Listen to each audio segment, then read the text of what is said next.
Tire pressure warning reset on a BMW 3 Series. This is a 2012 model, and in this video I'm going to show you how to reset that now.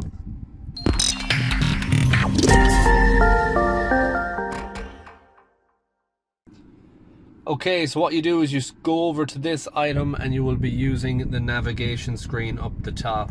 You go up to vehicle settings, click vehicle status, click, and then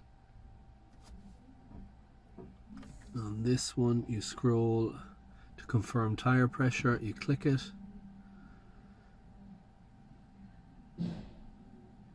initialize tire pressure, then you press OK. You